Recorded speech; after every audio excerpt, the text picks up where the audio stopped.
In a small village in Gujarat, India, a school teacher named Hira Chand had a son who would not sit still. Young Dhirubhai was always hustling. When his school closed for holidays, he did not rest. He set up a stall selling fritters at the local fair. He was not even 10 years old. His father made a modest salary. Education was valued, but money was scarce. Dhirubhai understood early that if he wanted more from life, he would have to create it himself. At 17, he made a bold decision. He would leave India to seek opportunity in Aden, Yemen. In Yemen, he started at the bottom, a clerk at a trading company, a gas station attendant handling foreign currencies. The work was humble, but Dhirubhai was learning. He noticed how trade worked, how money moved across borders, how opportunities existed for those who could connect buyers and sellers efficiently.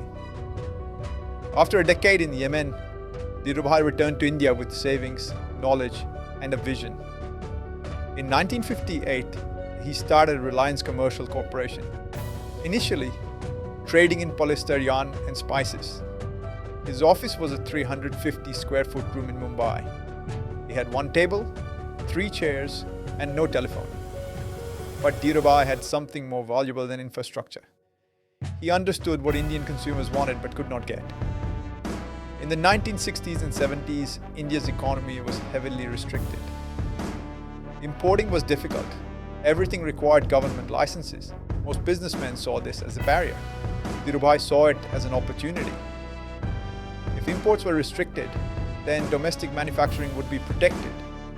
Whoever could produce goods locally would have a captive market. He pivoted from trading to manufacturing.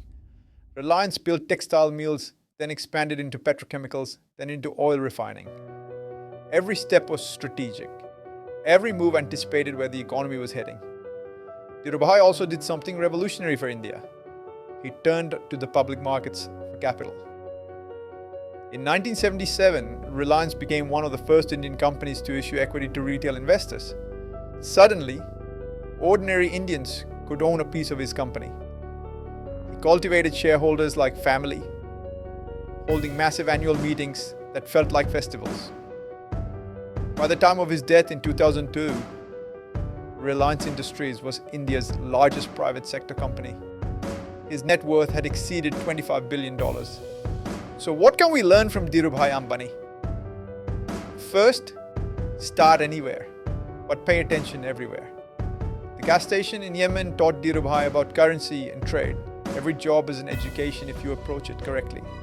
Second, constraints create opportunity. India's restrictive economy drove Dhirubhai toward manufacturing.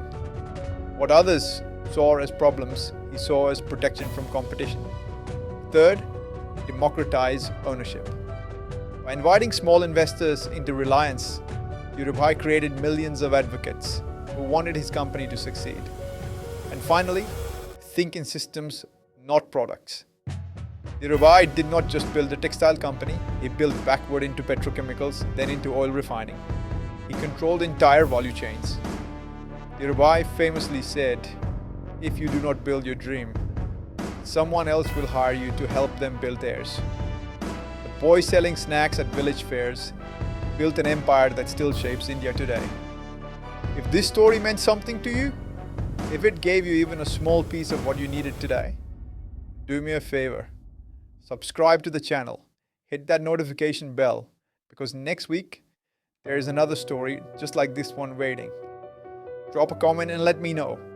What part of this story hit hardest for you? I read every single one. Until next time, remember, possibility has no postcode. Anything is possible.